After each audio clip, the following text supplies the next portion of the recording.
شروع اللہ کے نام سے جو بڑا مہربان نہایت رحم والا ہے۔ جو چیز آسمانوں میں ہے اور جو چیز زمین میں ہے سب اللہ کی تسبیح کرتی ہے، جو بادشاہ حقیقی پاک ذات زبردست حکمت والا ہے۔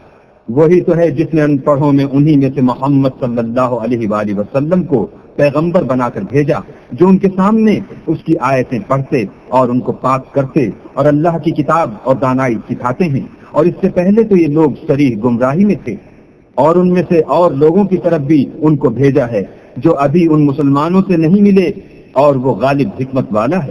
یہ اللہ کا فضل ہے، جسے چاہتا ہے عطا کرتا ہے، اور اللہ بڑے فضل کا مالک ہے۔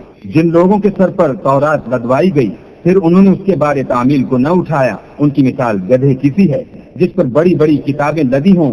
جو لوگ اللہ کی آیتوں کی تکذیب کرتے ہیں ان کی مثال بری ہے، اور اللہ ظالم لوگوں کو ہدایت نہیں دیتا۔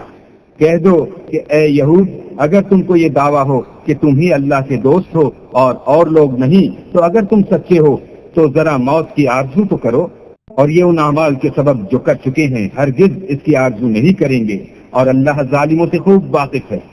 کہہ دو کہ موت جس سے تم گریز کرتے ہو وہ تو تمہارے سامنے آ کر رہے گی، پھر تم پوشیدہ اور ظاہر کے جاننے والے اللہ کی طرف لوٹائے جاؤ گے، پھر جو کچھ تم کرتے رہے ہو وہ تمہیں سب بتائے گا۔ مومنوں، جب جمعے کے دن نماز کے لیے اذان دی جائے تو اللہ کی یاد یعنی نماز کے لیے جلدی کرو، اور خرید و فروخت ترک کر دو اگر سمجھو تو یہ تمہارے حق میں بہتر ہے۔ پھر جب نماز ہو چکے تو اپنی اپنی راہ لو اور اللہ کا فضل تلاش کرو، اور اللہ کو بہت بہت یاد کرتے رہو تاکہ نجات پاؤ۔ اور جب یہ لوگ سودا بکتا یا تماشا ہوتا دیکھتے ہیں تو ادھر بھاگ جاتے ہیں اور تمہیں کھڑے کا کھڑا چھوڑ جاتے ہیں۔ کہہ دو کہ جو چیز اللہ کے ہاں ہے وہ تماشے اور سودے سے کہیں بہتر ہے، اور اللہ سب سے بہتر رزق دینے والا ہے۔